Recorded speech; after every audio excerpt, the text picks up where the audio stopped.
Hi hello. അപ്പോൾ നമ്മൾ റിസോർട്ടിൽ നിന്ന് ചെക്കൗട്ടൊക്കെ ചെയ്തു.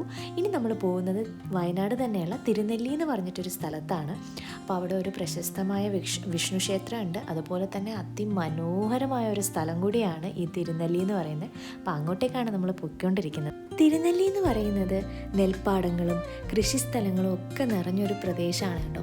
അതിമനോഹരമായിട്ടുള്ള ഒരു സ്ഥലമാണ്. എവിടെ നോക്കിയാലും ഈ പറഞ്ഞ കൃഷിപ്പാടങ്ങളും ഒക്കെയാണ് നമുക്ക് കാണാൻ പറ്റുന്നത്.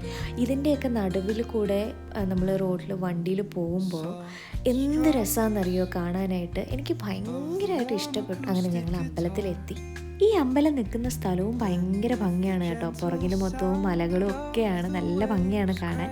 അപ്പോൾ ഈ അമ്പലത്തിൽ കുറച്ച് റിനോവേഷൻ പരിപാടികളൊക്കെ നടക്കുന്നുണ്ട്.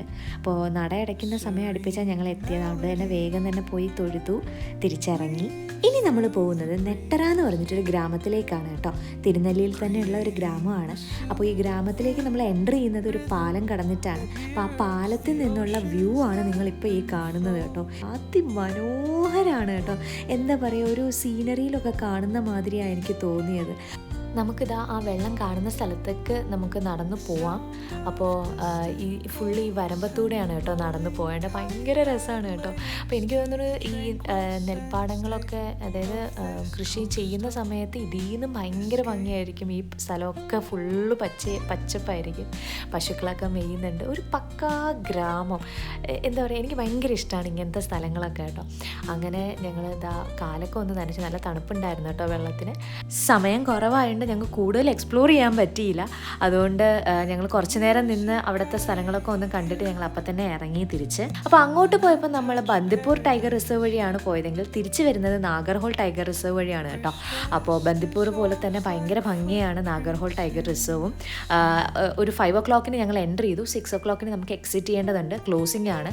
അപ്പോൾ ഈ ഒരു വൈകുന്നേര സമയം ആയതുകൊണ്ടാവാം ഞങ്ങൾക്ക് ഒരുപാട് മാനിനെ കാണാൻ പറ്റി കേട്ടോ. അതുപോലെ തന്നെ കുരങ്ങന്മാർ, മയിലിനെ കാണാൻ പറ്റി. പിന്നെ ഞങ്ങൾ കണ്ടത് ഗ്രേ ലാംഗോറിനെയാണ്, അതായത് ഹനുമാൻ കുരങ്ങിനെ ഞങ്ങൾ കണ്ടു. ഞങ്ങളുടെ കാറിൻ്റെ ഫ്രണ്ടിൽ കുറച്ച് ദൂരം പുലി ഉണ്ടായിരുന്നു. പിന്നെ പെറ്റ്സിനെ കൊണ്ടുവരുന്നവർ ശ്രദ്ധിക്കേണ്ട കാര്യം, നാഗർഹോൾ ടൈഗർ റിസർവ് വഴി പെറ്റ്സ് അലൗഡ് അല്ല. ഞങ്ങൾ എൻ്റർ ചെയ്ത ഗേറ്റിൻ്റെ അവിടെ ഇതിനെ പറ്റിയിട്ട് ഒരു ബോർഡും തന്നെ ഉണ്ടായിരുന്നില്ല. ഗാർഡ് വന്ന് ചെക്ക് ചെയ്തതുമാണ്, അപ്പോഴും ഒന്നും പറഞ്ഞില്ല. ബട്ട് ഞങ്ങൾ എക്സിറ്റ് ചെയ്തപ്പോൾ അവിടെ കുറച്ച് ഇഷ്യൂ ഉണ്ടായി. പിന്നെ അവരുടെ ഭാഗത്തു നിന്ന് വന്ന മിസ്റ്റേക്ക് ആയതുകൊണ്ട് നമ്മളോട് പോകാൻ പറഞ്ഞു. അപ്പോൾ നാഗർഹോൾ ടൈഗർ റിസർവ് വഴി പെറ്റ്സ് അലൗഡ് അല്ല, അത് ശ്രദ്ധിക്കാം. അങ്ങനെ ഞങ്ങളൊരു 10-10:30 ഒക്കെ ആയപ്പോൾ വീടെത്തി. അപ്പോൾ ഇതായിരുന്നു ഞങ്ങളുടെ ബാംഗ്ലൂർ ടു വയനാട് ട്രിപ്പ്. എല്ലാവർക്കും ഇഷ്ടപ്പെട്ടു എന്ന് വിചാരിക്കുന്നു. സപ്പോർട്ട് ചെയ്യുക, സബ്സ്ക്രൈബ് ചെയ്യുക. അപ്പോൾ അടുത്ത വീഡിയോ കാണുന്നത് വരയ്ക്കും ടാറ്റ ബൈ ബൈ.